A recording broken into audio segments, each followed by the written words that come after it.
Another crackdown. A government in trouble wants to clamp down on illegal immigration and rip up the rules on refugees.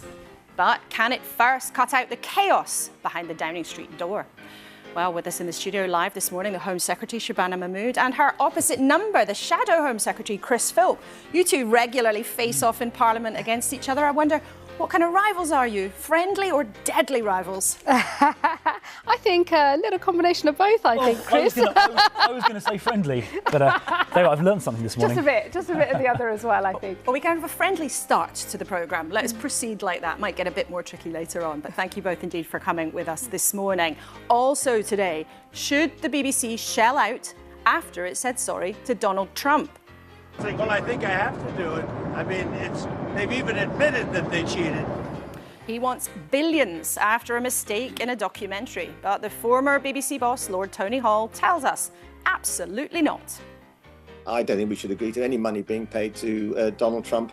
You're talking about licence fee payers' money. You're talking about public money. It would not be appropriate.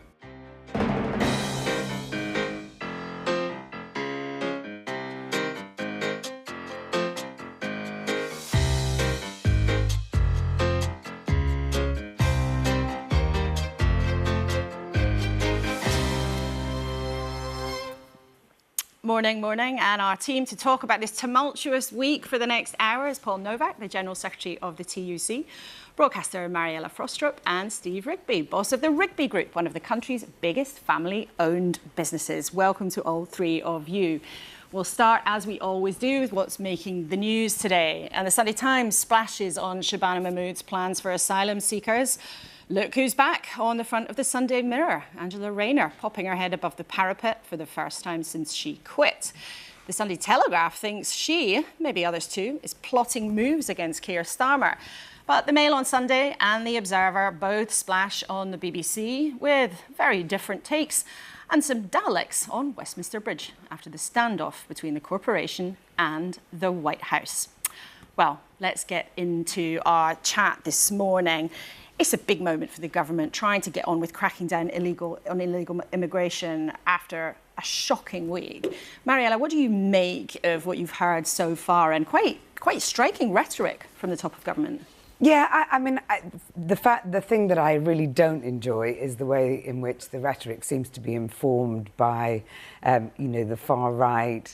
I think that, there is a problem. There's a huge systemic problem with how we deal with asylum seekers and with migrants. But I just feel like we have to keep reminding ourselves that when you say less in, more out, or that, asylum seekers, that you're going to end the golden ticket, that we're talking about human beings, some of whom at least have escaped extremely perilous situations. And I think it'll be fantastic if we can sort out the system so that it's fair and just and people can still apply for asylum. I don't think it should be to deter asylum seekers, which is, again, part of the rhetoric that we're being given at the moment. I think it should be to deter those who don't have a justification as asylum seekers. So ultimately, I think we need a total overhaul of the system, and I'm very glad to see that that's being tackled. Steve, but I hope the rhetoric will change after that. Steve, how important do you think it is to get this right and actually tackle this problem? Because successive governments have failed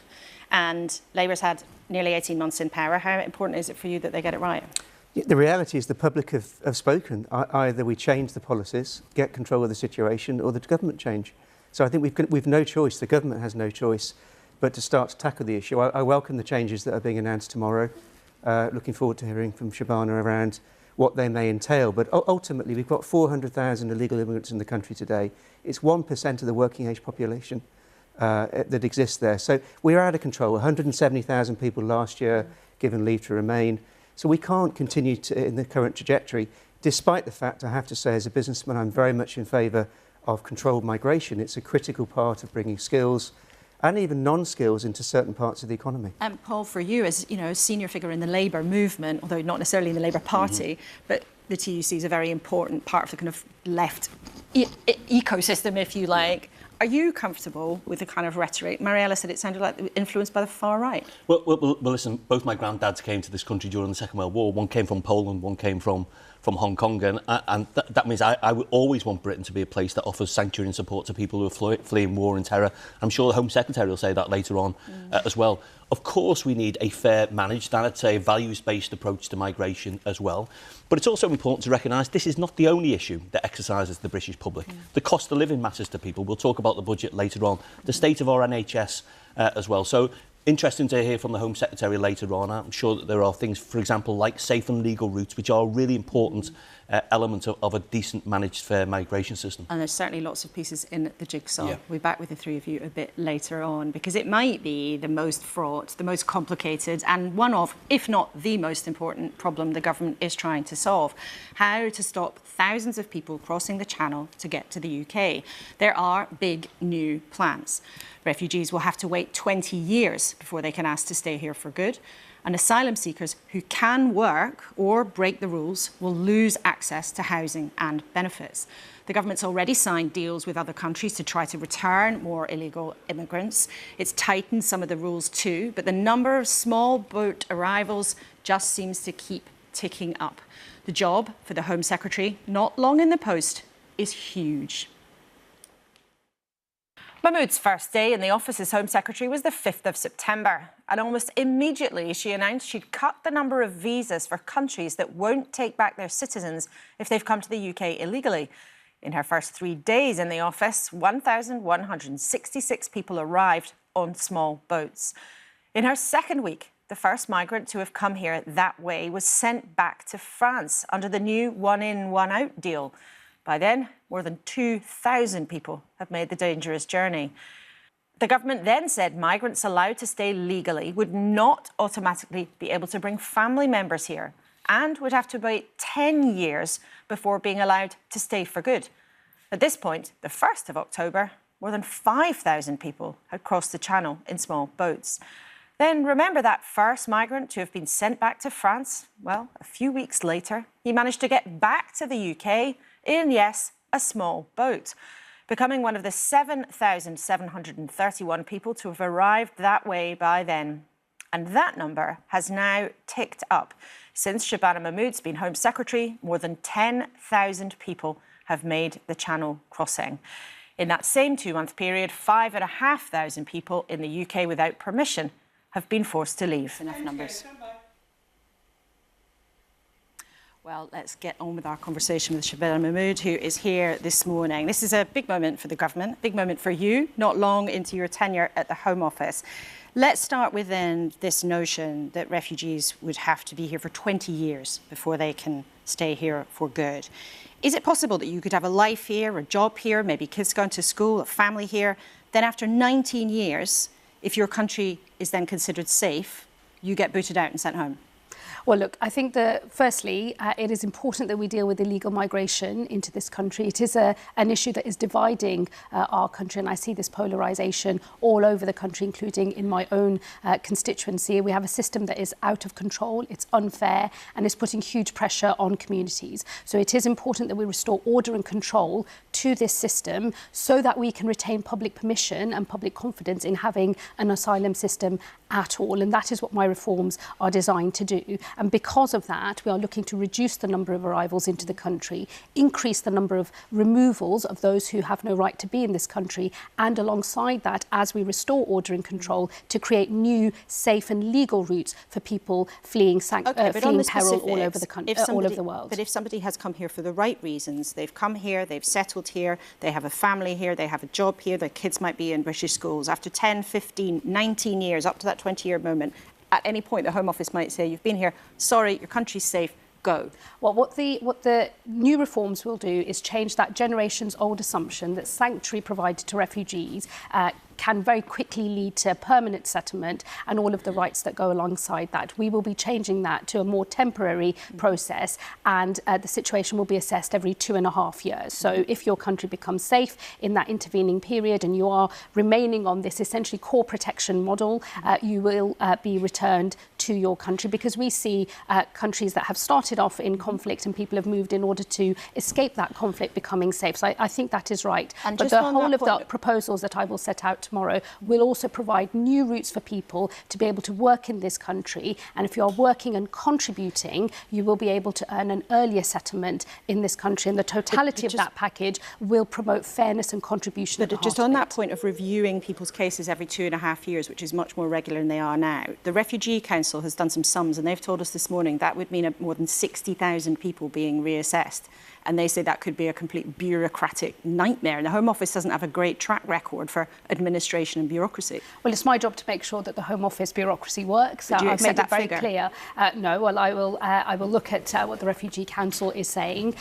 We do reassessments all the time. We are supposed to be reassessing what the situation is at the moment. Actually, one of my real frustrations since I've been in this job is often we have a set of rules and we don't enforce them properly. And the work of my predecessor, Yvette Cooper, when she was Home Secretary, and myself, is to make sure that the system itself, the administration, the bureaucracy that does work and that we are enforcing the rules that we have. But the totality of the reforms that I will be setting out are designed to bring our system back into order and into control, so that we can then also continue to provide sanctuary to those people who are fleeing wars from all over the world through new safe and legal routes, which I will do as well. There are at the moment around 200,000 Ukrainians in this country who've fled the war. They're on temporary visas at the moment. But are you saying that if, when everybody hopes, Ukraine becomes a peaceful country once more in 2, 5 or 10 years' time, under your rules, the logic is that all of those people would have to go back to their country? Well, the situation in relation to Ukraine, actually, that was a bespoke and always intended to be a temporary scheme. So they to would provide all have people to go home if the with country the respite, becomes peaceful. To provide people with the respite because they're displaced by conflict. In fact, because it's a bespoke regime, they're not in fact considered refugees in the normal run of things. It is a bespoke scheme for Ukrainians, which I'm very proud that this country did, and we will always fulfil our obligations under that scheme. And of course, it is the wish of most of those Ukrainian individuals that one day they will return to Ukraine once the conflict is over. Well, some polling suggests the opposite, actually. But on the principled question here, if the war in Ukraine finishes, would you, as the Labour Party's Home Secretary, say those 200,000 people must all leave the country? Well, it's already written into the temporary scheme that was created for Ukrainians fleeing the conflict in Ukraine. That was always part of the agreement that was struck at that moment. It was done under the previous government. It was supported by us. It will always be supported by us. So that is what would happen. They would all have to leave. Situation in Ukraine. But those people are safe here because there is a conflict in Ukraine. They have been displaced, and we've been very proud to have that scheme for Ukrainians in this country. But they would all have to leave. That is separate to the wider asylum system that we are creating and the reforms that I'm setting out. And I don't think we should conflate the two, because a bespoke regime, I think, is different to the wider asylum system that will apply to everybody. But this is about the principle, and you are changing the principle of the new reforms. We've got a lot to get through. The principle of the new reforms will always be that if your country becomes safe, that you will return. But under the new reforms, we will also be providing a new route for those who are on core protection as refugees to be able to work and study in this country. And when they are contributing, we will make sure that there is an earlier path to settlement in this country. One of your plans is that asylum seekers who could work, which is a tiny proportion, 8,500 or so out of 100,000, or those who break rules or commit any crimes, would have their accommodation and the amount of financial support they get taken away from them. So how many people do you expect to boot out of their accommodation and take their payments? Well, look, just under 10% of the people that are currently in asylum accommodation, primarily in hotels, but also in housing as well across the country, have the right to work. At the moment, there is no expectation that despite having that right to work, that those individuals do in fact find work and support themselves. There is also no expectation that people have to comply with the rules in order to retain their asylum accommodation. And there's also no expectation that if you break the law of this country, you lose your accommodation. That actually places those individuals in a better position than most British citizens in social housing in this country. So how many and I think it's right to say that we will now expect people to comply with the law of the land, to comply with the rules, to do as they're asked to do. And if they can work, and it is a small number that have the right to work, but if they can work, they should work and support themselves. But where are these people going to go? So I'm told by several sources that ministers in government have raised specific concerns about the possibility that people could be booted out of accommodation with nowhere to go. perhaps ending up living on the streets. So where are these people going to go if, for the reasons you've explained, you think that they should have taxpayer accommodation taken away from them? Well, my expectation is that people will comply with the rules and that they will, if they can work, that they will work and support themselves. I don't think that it is fair that we run a system where there are absolutely no expectations whatsoever of people who can work and support themselves, or expectations that they will follow the law of the land. Of course, I discuss these matters with my colleagues all across government. There is collective agreement for the proposals that I am setting out, and it is right, just as happens with British citizens who have conditional access to benefits or conditional access to social housing, where there is an expectation that you do not make yourself intentionally homeless, otherwise a council does not have a duty to house you, or where if you are engaging in persistent antisocial behaviour, you can leave your social housing. It is not fair if British citizens and long-term residents in this country have to follow one set of rules and comply, that another group of people who also have the right to work get away with not complying. I think that is a basic principle of fairness, and my expectation is people will comply with the rules. You have, though, just told us that for years people in this system have not been following the rules. So where is your evidence that any of this will actually make a difference? Because you told one of the newspapers that the UK is a golden ticket for asylum seekers. That's why people come to this country. But actually, when you look at the comparison with lots of different countries, Britain is less generous, for example, than France. It's less generous than Germany. It's less generous than Denmark, countries where asylum seekers are given €200 and here it's £39. So where's your evidence that this is actually going to make any difference? Well, look, I mean, I have the misfortune of looking at the way in which organised immigration criminals are selling, effectively, packages to migrants in the north of France and taking their money and putting them on a dangerous boat and crossing the channel. I know that they are advertising the relative generosity of our system, advertising the fact that there is a hotel and bed and board in a hotel awaiting you when you arrive in Britain, when you've crossed the channel in a boat. We know that that is part of what is driving people to get on those boats in the first place. And I think it is important. This is going to make a difference. Well, no, I think it is important that we send a signal. This government has already started to take action with law enforcement across Europe, building new alliances with our European partners to deal with organised immigration crime. My predecessor and myself have both hosted summits with other countries, really increasing our collaboration on law enforcement. We know that's one part of the answer. We know that that work has already meant that 20,000 illegal crossings across the channel have been prevented. So that's an important part of the picture. We also need to deal with the pull factors that are persuading people as they're making their calculation about what they should do to cross that channel. We know we need to deal with those pull factors as well. That is why I am setting out the proposals that I am doing. And we need to also enforce the rules once we're here. So it is a full package of reforms, the totality of which I believe will see the number of illegal crossings come down. But how can people trust you as a government to secure the border when one very simple thing that you said you would do in this area hasn't happened? Lots of viewers will remember a couple of months ago the BBC reported that there was very widespread provision of taxis for asylum seekers, which is costing a lot of taxpayers' cash. The Prime Minister told us on this programme that he would bring a stop to it. Our BBC colleagues reported yesterday, it's still going on. So if you can't control the cab bill and stop taxis being called, in many, many cases, costing a fortune for taxpayers, how on earth are you going to control the channel? Well, look, I inherited a set of contracts for the provision of asylum support and accommodation from the previous government. I'm furious about the situation in relation to taxis. We are very shortly going to set out the results of the review that I have carried out, not just into taxis, but the way that those contracts are working. So I would just say to you, just wait another few days. We will hear more from the government about some of those contracts. But unfortunately, once you're in contractual agreements, there are rules that you have to follow in terms of unwinding some of those arrangements.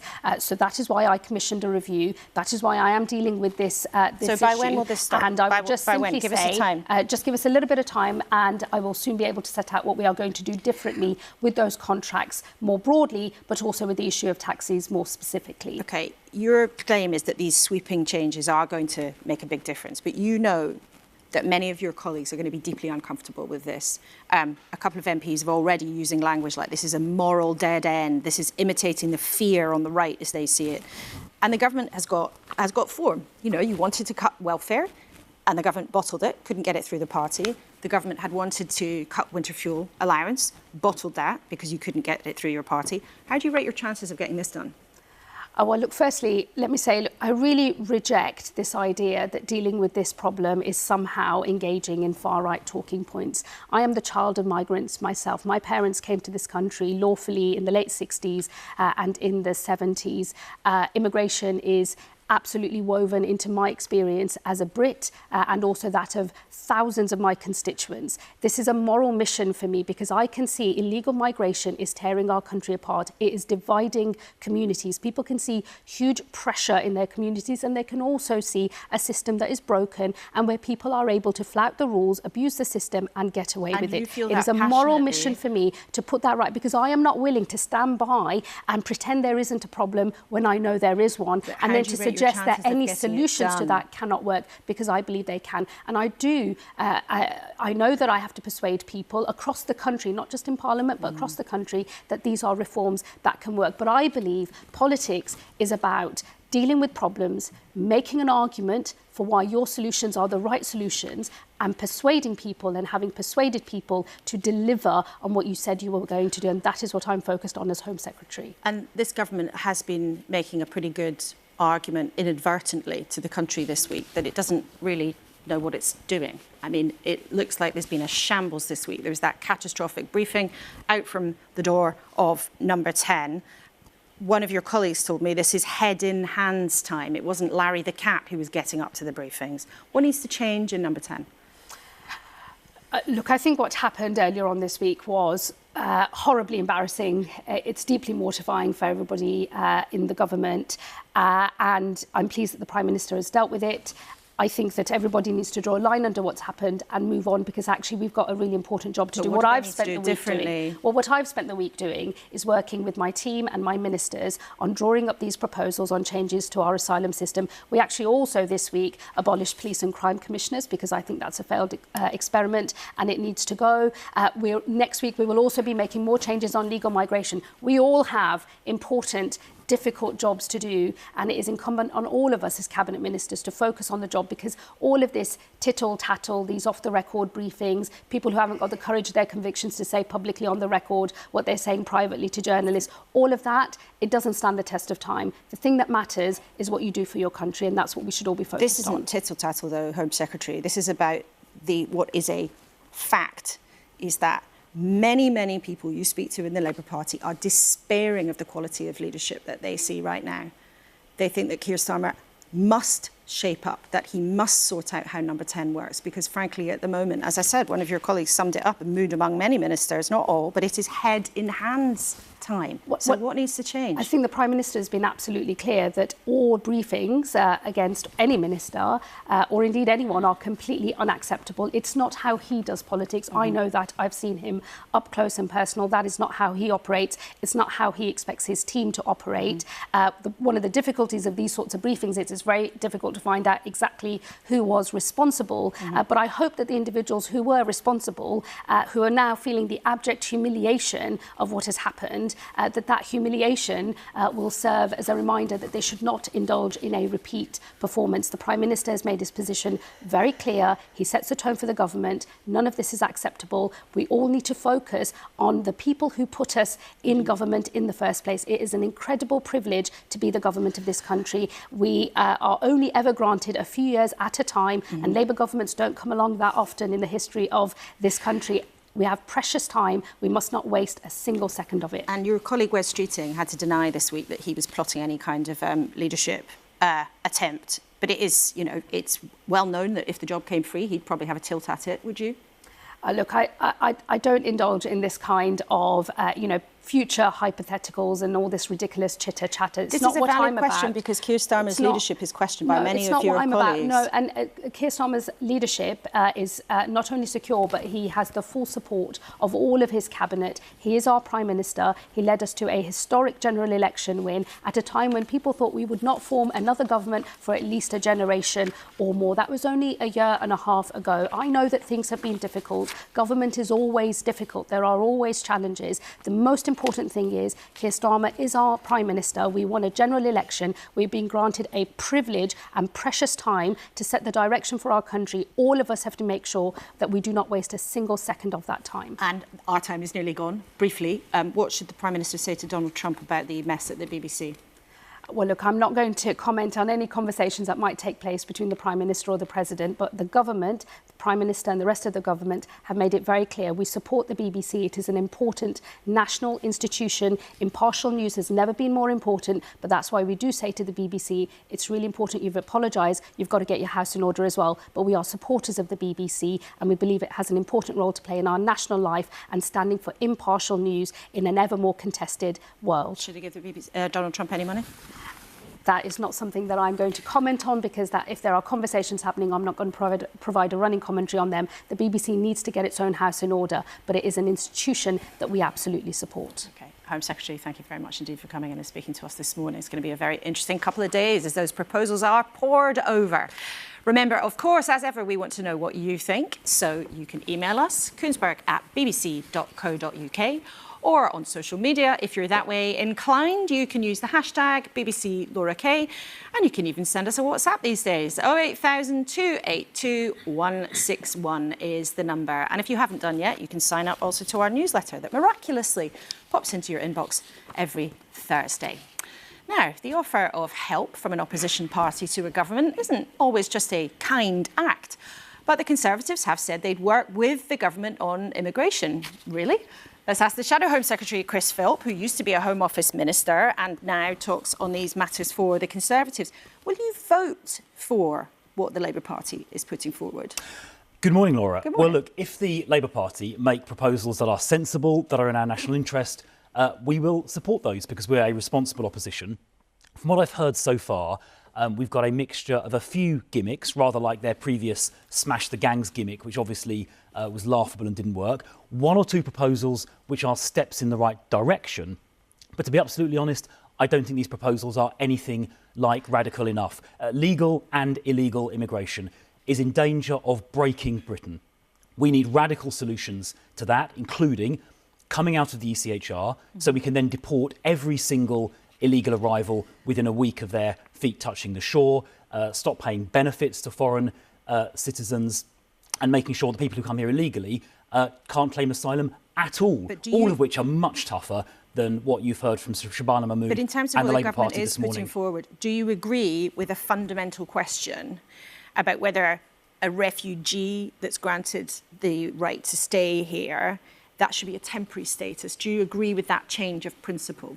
Yes, I agree with that change of principle. And for people who arrive here illegally by small boat, as you can see on the photograph behind us, I'd go even further and say if someone gets here illegally, they shouldn't be able to claim asylum at all, and in fact should be deported within a week of arrival. And that is important because it'll have a deterrent effect. If illegal immigrants are in France, obviously a safe country, if they know if they come here they'll get removed in a week, they're not going to bother attempting the crossing in the first place. But in terms of that specific change about refugee status, because it would be a big change if that goes through Parliament, if you had a constituent who'd lived here for nearly 2 decades, they'd maybe settled here, their kids were at school, would you support them being sent back to their country if it became safe? Well, I think the point about refugee status is it's providing temporary protection from persecution, and if those circumstances in the home country change, it is reasonable that they return. Now, of course, there are other visas people can apply for. So, for example, if someone's here as a refugee, genuine refugee, having entered the country legally, and I do stress legally because for illegal immigrants, they should all be deported straight away.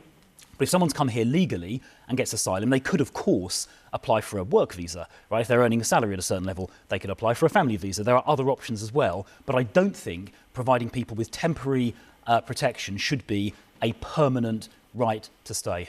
In terms of the government's other proposals, so taking away accommodation and taking away the £39 a week, I think it is, that is given to asylum seekers who are here, do you support those proposals? I mean, it's tinkering at the edges. I mean, it's not going to make a big difference. Look, I don't object to it in principle, but it's not going to work. It's not enough. It's little, it's, it's gimmicks. It's rearranging the deck chairs on the Titanic. It's not going to stop people getting on boats like that one in the photograph because the pull factor is so strong. The only thing that will stop those people leaving northern France and coming here on small boats is the sure and certain knowledge that within a week of their feet touching down, they're going to get deported. I've been to those camps last August, just a couple of months ago, I've spoken to migrants there, and they think they can come here and work illegally. They think their chances of getting removed are virtually zero. And you know what? They're right, because under this Labour government, 95% of people who've crossed the Channel have been allowed to stay.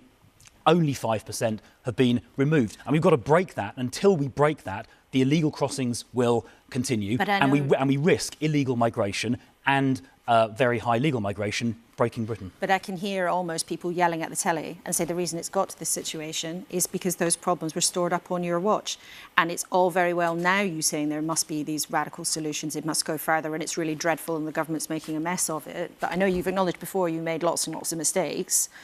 How do you front up to telling the government what they're getting wrong when your record on this area was so terrible? Look, we've got new leadership. Okay, Kemi Badenoch was never Prime Minister before. I was never Home Secretary before. Although I would say... You were a Minister in the Home Office, Chris Philp. Yeah, I didn't get to be the Home Secretary. You were a Minister in the Home Office. I was a junior minister about 6 years ago for about 18 months. But look, the last government got things wrong. I've acknowledged that. But I will say that in the last full year of the last government, 2023, the number of Channel migrants went down. We had a Rwanda removals deterrent that would have seen illegal immigrants getting removed. On and only deported 4 people voluntarily. Because, Laura, as you know, it never started. It was due to start just after the election. And what did Keir Starmer do? He cancelled it without any replacement. And as a result, under Labour, illegal Channel crossings have surged. Just since Shabana Mahmood has been Home Secretary, 75 days. Do you know how many illegal immigrants across the Channel? 10,000. Well, we reported on that a couple of minutes ago. Indeed. And in Labour's first year, there were a record ever number of asylum claims, 111,000. They made a huge mistake by cancelling that Rwanda deterrent with no replacement. Numbers have surged as a result, and that is why we need radical action come out of the ECHR, which will enable us to deport every single illegal immigrant within a week of arrival. And that will have a deterrent effect, not some of these little tinkering measures or gimmicks which Shabana and the Labour Party are proposing. I think it's going to be a fiery conversation in the next couple of days. Just briefly, who do you have more sympathy for, Donald Trump or the BBC? Well, on this issue, Donald Trump is the wronged party. The BBC, unfortunately, edited together a video in a way that completely misrepresented what Donald Trump said. The BBC were in the wrong on this. They should have apologised a lot faster. We expect a lot higher standards than that of our national broadcaster. And should licence fee payers' money go towards the White House? No, I don't think so. Look, we all work hard and pay our licence fee. I don't think sending some of it over to Mar-a-Lago would be a smart thing to do. OK, Chris Philp, Shadow Home Secretary, thank you very much indeed for coming in to see us today. Thank you very much indeed. Well, I think it is certain to be a very vigorous debate about the government's new migration proposals in the next couple of days. There's going to have to be lots of legislation, lots of debates in Parliament. Might not be easy for the Labour Party, and you can tell that the opposition parties aren't completely impressed with it either. Steve, firstly to you, what did you think of how Shabana Mahmood presented her plans? Listen, I think linking residency to economic capability has got to be a positive thing. I mean, we surely shouldn't allow migrants to stay if they can't contribute to society. And I think the model that we've got on welfare overall, even outside of migrants, has just gone way too far. It's unsustainable for the country. Migrants are one of the challenges that we face, but there are many more. So linking to economic activity is key. Taking a firmer stance. You know, we are a G7 country, but these migrants travel through several other G7 countries before getting to our shores and take the risks they take. We clearly are deemed as a soft touch. Mariella, did you know, before we had our conversation, you said you were very worried about the rhetoric. Shabana Mahmood tried to defend what she's doing by also using her own family history. What did you make of that? Well, I mean, I absolutely understand that it has become a major issue. I still think that the reason it's become a major issue is because it's been appallingly managed by successive governments, and I'm not sure that I have enormous faith in the ability to completely recreate the system, which is what Shabana Mahmood is talking about, in the short term, which is exactly when I think a lot of voters want to see something delivered. You know, I think that vilifying people who try and come here, or the idea that you're going to have, you know, everyone who arrives here illegally, you're going to then return within a week is completely laughable. I mean, it wouldn't be possible to do. But also, if you look at the amount of people who do arrive here by small boats and are then granted asylum because they have legitimate claim to asylum, it's way up in the sort of 70% mark. So what you're talking about is people who are getting here by whatever desperate means they can, but actually a lot of the time do qualify. I think that the whole system, as I said earlier, desperately needs an overhaul. I think that people should be allowed to work while they're waiting for those claims to be processed. And I would really worry about the idea of the insecurity for people of knowing that they could be returned at any point to the place they came. 20 years, that's as long as I've been married. I mean, you create a life in 20 years. I mean, that for Paul, in terms of sort of integration, that could it not be an issue for people? If at any point you think you might be sent back to your country of origin and you're here legally, isn't that going to create more instability in those kinds of communities? I think that is a real concern, and potentially it does cut across efforts to integrate people effectively. I was pleased to hear the Home Secretary talk about safe and legal routes, because I think it's really important. None of us want to see people making dangerous channel crossings. I think it's right as well that we quickly and fairly process claims. I mean, I have to say, to hear Chris Philp, without a hint of irony, talk about gimmicks when it comes to migration. You rightly pulled them up on Rwanda, £700 million for 4 volunteer returns. But also the math slipped a little bit, didn't it? Because Chris then also used it as an opportunity yet again to make the ideological case for coming out of the ECHR, which would cut across all of our rights. So I think there are some steps in the right direction, but I do have concerns, particularly about those points about the indefinite leave to remain. But there are a lot of people who think actually the only way to do this is to have a fundamental legal change rather than endless tightening and tweaking of measures that successive governments have done over the years. I mean, Steve, I just wonder, do you have faith, I suppose, in the government at the moment actually to get any of this done? Because this week has been a shambles, and it was interesting. The Home Secretary was using words like mortifying. You know, obviously ministers are furious about what's going on. Do you have any faith in them at the moment? It's difficult to have faith this week, isn't it, for all of us? I mean, we've had a terrible week in politics. You wonder what other countries think of what we're doing. We saw on Friday the pound fall, the stock market fall, the cost of debt rise. Clearly the markets are saying we don't like this, and it's irresponsible at this moment to be considering leadership challenges before a budget. I mean, it's an act of lunacy, frankly, to be considering that right now. And in terms of the pressures coming up to the budget, you know, you employ a lot of people, you run a big company with fingers in lots of different pies. How grim is the economic picture? Listen, the interesting thing, I talk to lots of business leaders, I'm fortunate to do that. I meet lots of people that are frustrated with the country, but actually are quite positive about their own businesses. Right. So I think we have the prospect to get this country back on track. We need government to do a better job. We need government to be consistent. We need not to have this activist activity in the political party. And we need not to have these, this change this week around income tax. I mean, it just looks like chaos to everybody. And we've got to have a clearer set of direction for the country. One of the modern phenomenons around budgets is this incredibly influential role of the Office for Budget Responsibility. Essentially, they check the government's figures and they sort of set the overall parameters. But a lot of people are starting to think, are they too influential, Paul? Yeah, well, absolutely. I think it's time for a root and branch review of the role of the OBR. Part of that speculation this week has been driven by the OBR's publication of those productivity forecasts. The forecasts themselves, the timing of the forecasts, it means the goalposts are constantly changing for the Chancellor, and it's hard to make long-term decisions in the face of those short-term changes. Longer term, though, in terms of the OBR, everybody agrees you should have fiscal rules, but I think the OBR doesn't value the policies that invest long-term in the UK economy. Under the previous Labour government, an initiative like Sure Start wouldn't have been scored positively by the OBR because they have a very narrow 5-year horizon. And actually, you've got to think about big investments in our NHS, public services, infrastructure take longer term to have a positive impact. So just to explain some of the technicalities, you're saying that the number crunchers should take into consideration possible cash benefits from policies that the government's pursuing? Well, absolutely. I mean, just take this week, the government announced through Great British Nuclear Energy investment in new nuclear power in North Wales.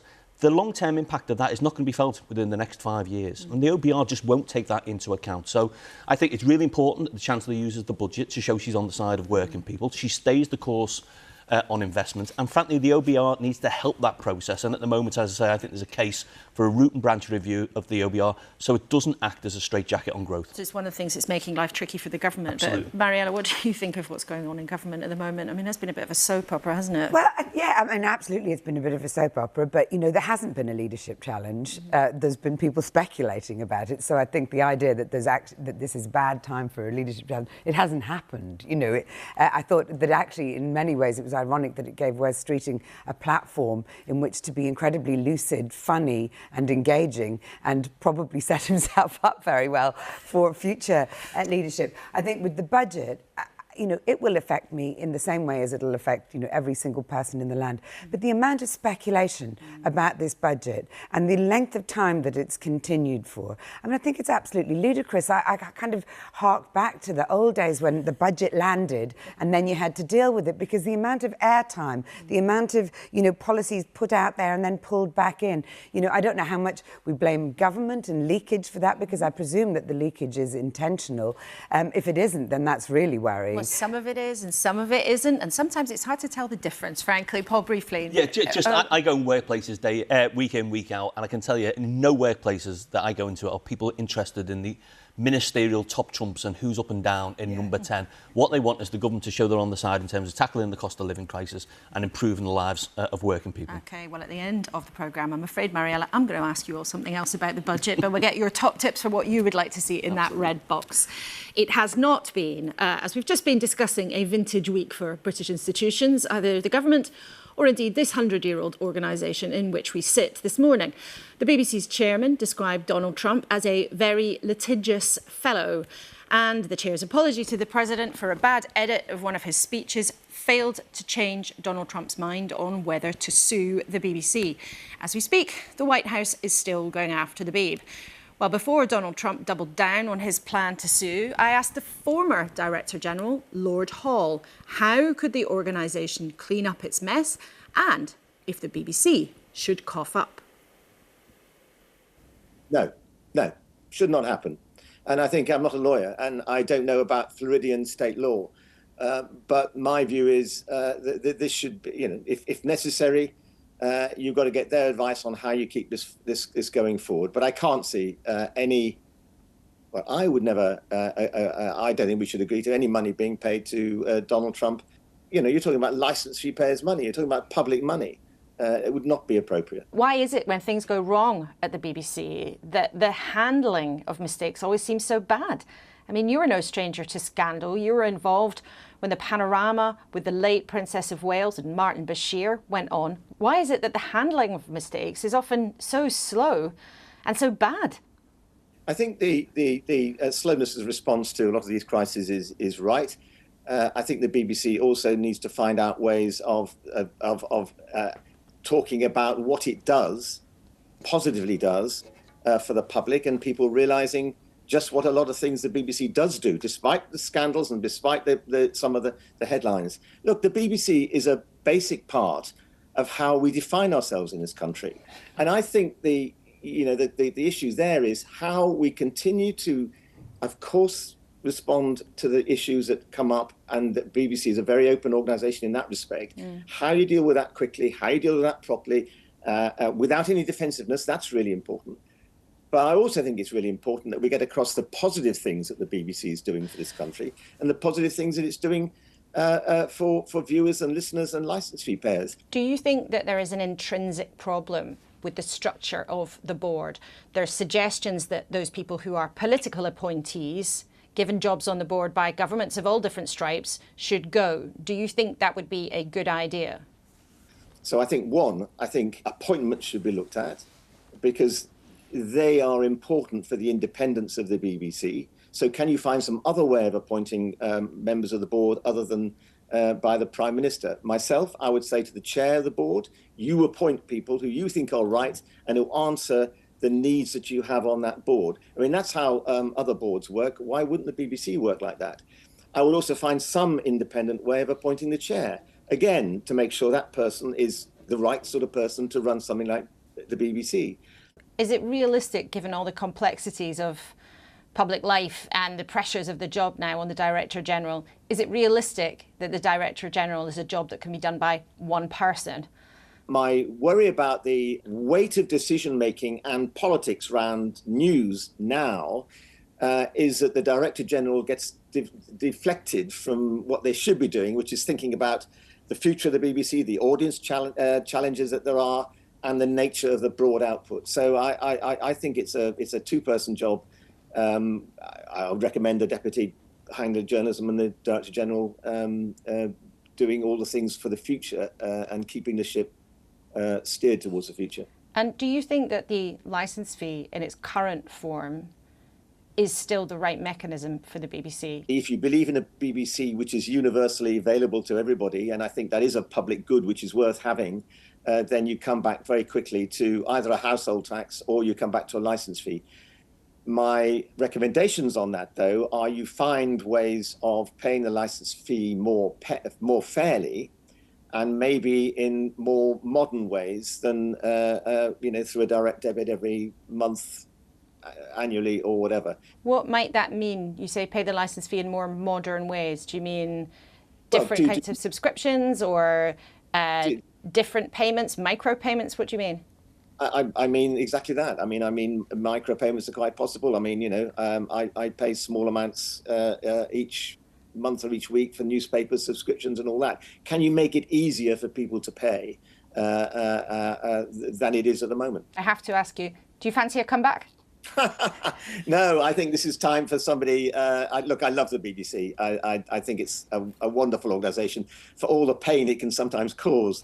I think it's a great institution, and I want it to flourish. But I think the board need to find a new champion. I'm sure they will. It's a job that really matters in British public life. Tony, thank you so much indeed for speaking to us. Pleasure. Food for thought for the future. But what about the immediate problem? Well, the Lib Dems think the answer might involve the Prime Minister getting on the blower to Donald Trump and trying to talk him out of suing the BBC. Sir Ed Davey, the party leader, was here a bit earlier today, and I started by asking him if the BBC should cough up. No, I'm a great defender of the BBC and Britain's public service broadcasting. It's crucial to our free media, but there's no way they should pay Donald Trump. I have my own criticisms of the BBC, as you know. They're not with the coverage of Donald Trump, but they are with the coverage of British politics. And I think it's important the BBC improve that to keep the trust of the British people. In terms of what should happen next, though, what should Keir Starmer do? Should he intervene? Absolutely. He needs to show that the relationship he's been trying to build up with Donald Trump, which I've been critical of, but if it's going to mean anything, he really has to get Donald Trump to withdraw this lawsuit. Isn't he entitled to want to seek some kind of redress or perhaps revenge because the BBC made a mistake in its coverage of him? Well, the BBC have rightly apologised. There was an error made. But the idea that the head of a foreign government, of an ally of our country, should be undermining our public institutions, our media, I think is quite outrageous. I think the millions of TV licence fee payers will be shocked that Donald Trump is coming to pick their pocket. And what worries me above all is Trump's America is coming to Britain if we're not careful. Trump has undermined the freedom of American press. He's taken money away from their public service broadcasters. He's threatened them. He's had lawsuits against media companies. He's trying to silence criticism of himself in America. And if we allow this to happen, it'll be Trump's America becoming Farage's Britain. It's quite disgraceful that a leader of the British party, Nigel Farage, is egging Donald Trump on as he attacks one of our institutions, attacks our media, and attacks the pockets of millions of licence fee payers. Let's then talk about what the government's announcing today. What do you make of the Home Office's new suggestions to crack down on illegal immigration? And let's start with their idea that refugees who've been given permission to be here have to stay for 20 years before being allowed to settle permanently and given that status. Well, we're going to look at the details they proposed. It's right that we have some measures to tackle the chaos of the immigration and asylum system that's created by the Conservatives. We put forward our own ideas. For example, we've said there should be a Nightingale COVID-style approach to processing the asylum backlog so that people who have no right to be here are deported and people who do have a right to be here can get on with their lives. So that's a positive idea from the Liberal Democrats. And we've discussed that before in a previous interview. But on principle, is it right in your view to extend that period where they might have to spend 20 years here, and during that time they could be sent back almost at any moment, even if there's established lives here? So there is a danger here, if the government gets this wrong, and it will prevent refugees contributing to our society, paying taxes, setting up businesses, helping us grow our economy, and that will be self-defeating. So we will look at the details, but we have some concerns. The small number of asylum seekers who have a right to work, the government's saying if they can work or if indeed they break any rules, then accommodation and financial support would be withdrawn. Is that right? We've argued for a long time to give asylum seekers the right to work. And then they wouldn't need support from the government. They'd be paying more taxes. And a lot of analysis of our proposals show that it would save the taxpayer billions of pounds, be better for our economy and better for those asylum seekers. Other people would say that would just create an even stronger magnet to pull people here to the UK. But on the idea of removing their support, is that right or wrong in your view? Well, our approach would be to give them the right to work. I made that really clear. And then take their support away? Well, if they're working, they won't need the support. Let's then look ahead to the budget. Huge pressure on Rachel Reeves. We know that taxes somewhere, somehow, are going to go up, although we now know not income tax. And for a long time, you used to promise that you would put income tax up by 1p in order to spend it on education and then the NHS.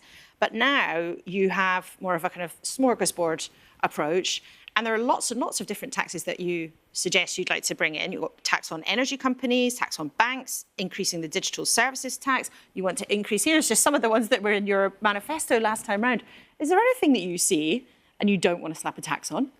No, actually, we're trying to make sure that ordinary people who've been hit by the cost of living and hit by increases in taxes by the Conservatives don't face more taxes. You're right, we are not proposing to increase personal taxation. We found one or two sectors that really are doing incredibly well. More than one or two? Well, a few sectors. And what we are being very frank with people is, yes, we need to pay for our services, but let's do it in a fair way. Businesses are the people who pay wages. No, that's a fair point. Businesses are the people who... It's one of the reasons why we were against the employers' national insurance rise, because it hit all businesses, small and large, whether in profit or not. If you look at our policy, that list that you put up, it was showing that we were targeting those sectors who are making huge amounts of money. I would rather grow our economy, improve job prospects, increase people's earnings by a strong economic plan. And the basis of that, as you all know, is to have a new relationship with Europe. The failed Brexit deal of the Conservatives has cost our economy a great deal, has hit the Exchequer's revenues. And we think with something like a new EU-UK customs union, that would create the growth and you wouldn't have to tax in the way that the Conservatives did and Labour are planning to do. The problem with creating some new form of customs deal with the EU, so there'd be no taxes for businesses to pay when they trade with the continent. And all the regulations would go. Except that what would be lost, your critics would say, is the UK's ability to do its own trade deals, to have its own independent way of making decisions about how to do business with the rest of the world. Well, that's not gone very well, has it? But that's what people voted for, Davey. Well, actually, when we had this discussion back then, many of the people who were proposing to leave the EU wanted the customs union to stay in place. But why would it help the UK to have to follow other countries' rules and regulations with no say and no ability to do things our own way? Well, actually, when you negotiate with other European colleagues, you get a much better trade deal. It's a mutually beneficial thing with Europe. And if it's that growth that would get the revenue to the Chancellor and the Exchequer to pay for all our public services without having to keep increasing taxes. We know that you believe in this as an economic policy, but also as somebody who I think would consider themselves a proud European. I think it's fair to say Very that. Much so. You are at this stage only talking about a customs union, but everybody watching also knows that in your bones you wish that we hadn't left the EU. Is it better for the Liberal Democrats, given that current polling actually says most people now think leaving the EU is a mistake, would it be better for you to just say, let's go the whole hog and campaign to go back in? Well, I think we've got to rebuild public support for a closer relationship with Europe. You're absolutely right. Many, many more people support our approach to have a closer relationship, whether it's on the customs union trade or whether it's trying to build back relationships on defence and security. So why not just be honest and say, you know what, I want to go back in. Let's get on with it. No, because I, as leader, want to make sure our party builds that trust with the British people. And, by the way, we have to rebuild the trust with Europe. So, Davey, thanks very much indeed for coming in to speak to us this morning. Thank you. Davey there with what he would like to see around budget time and his idea of a customs union, which the Lib Dems have been talking about that for a while. I know, Mariella, that the budget speculation has been annoying. But I am going to ask all of you, because this is this huge event coming down the tracks. If there was one thing that you could put in it, Paul, what would it be? Well, listen, I think this needs to be a budget where the Chancellor shows she's on the side of working people. 1 in 6 workers are skipping meals to make ends meet. Millions won't turn on the heating this winter because they're worried about those bills. So action on the cost of living crisis, energy bills in particular, that 2-child benefit cap. Question is, how do you pay for it? And I think it's right that we ask those with the broader shoulders to pay a little bit more. And in particular, I'd start, if I had one thing, Laura, with a windfall tax on the bank profits. Our big 4 banks, between them, have been making £1 billion a week, every week this year. I think it's right to ask them to pay a little bit more to reverse at least the cuts to the bank surcharge the Tories introduced in 2023. So a tax on the banks is your top request for Rachel Reeves' budget. I've got lots of others, but I'll start with 10. Let's see how much time we've got. So that's your number 1 at the top of your list. Steve, what would your number 1 request to Rachel Reeves be? So we're clearly coming at this from different angles. So as you would expect, but I mean, I'm really worried about the clambering around wealth taxes in the UK. This last one around exit taxes is a capital control. I mean, that's for a developed economy, that's a very dangerous place to go. So that's something that has been floated as an idea where actually people with money and businesses who want to leave the country would have to pay a fee in order to take their wealth out and take themselves out. Yes, but as the chair of Family Business UK, which supports family businesses, my main concern is around the family firm tax that's being proposed. We're going to treat our family businesses, our oldest businesses, some of the most important businesses in our regions, differently than multinationals, differently than FTSE 100 businesses, differently than private equity, and penalise them for change of ownership, which is a really devastating tax. So that mustn't happen, but what would you like to happen if there's one thing you could have? Yeah, listen, I think the reality is we're at 44% spend against our income as a country. We're currently taxing 38%. In reality, I did support a change in income tax. At all level, income tax is a progressive tax. You know, the top 10% of people pay 60% of income tax. In reality, the fair thing to do is to move income tax. Very interesting. Mariella, your turn. What would be top of your list? Well, I would like to see just the dialogue around tax change, because I think, you know, one of the things that we're really missing at the moment is a shared project, an idea of who as a nation we want to be, how we want to live, what we're proud of, etc., etc. And I think tax is an incredibly important part of that, and the idea constantly that reduction of tax is the holy grail, I think is problematic. But mostly what I'd like to see, because I think there's millions and millions of women in this country who would like to go back to work but can't afford to, prohibitive cost of childcare, and indeed the persistent and remaining gender pay gap. I'd like to see the Chancellor call a complete halt to the zero tolerance on the gender pay gap and expand the free childcare for at least a few more hours a week to make it realistic for women to go to work, because, you know, work works for all if you make it work for women, and we could be adding billions to the economy. And just briefly to all of you, how important it is actually that this budget lands as a political success, given how badly the government has been struggling in recent months, Paul? It clearly is important to me. I think this is a budget that sets the political weather for the rest of the Parliament. And Mariella talked about the shared national project. I think rebuilding our public services, rebuilding our public realm, the roads that we drive on, the railways we use, is absolutely vital. To do that, you do need to raise taxes. And obviously, I disagree with Steve. I think taxes on wealth are a fair way to start. Well, they think she is going to raise some taxes, but not income taxes. Steve, how important, very briefly, is this moment for the Chancellor? For the whole country. I mean, the markets are dictating the pace of what's happening out there. They're listening to what we're doing. So this is a critical budget. And importantly, we need to give confidence this will come to an end at some point in terms of tax rises. And Mariella? Well, it's obviously a critical budget, but I do feel that it's just dragged out for so long that I think most people are just exhausted with the conversation around it. Oh, no, well, we can bring it to an end now. And we'll be talking about the budget a lot next week and the week after, because it is a really important moment, even if the speculation has been driving you crackers. Thank you to my trio at the desk. Thank you to all our guests this morning. And most of all, of course, as ever, thank you to you for starting your Sunday with us. The Home Secretary's plans for migration are going to make big headlines in the next couple of days. The government has taken such a battering of late. So will the controversial ideas give ministers new clarity of purpose, or just brew up more trouble for an unhappy party? We will see. You can catch up with anything on iPlayer. I'll be with Paddy a bit later on Sunday's newscast. And of course, I'll look forward to seeing you next week, same time, same place.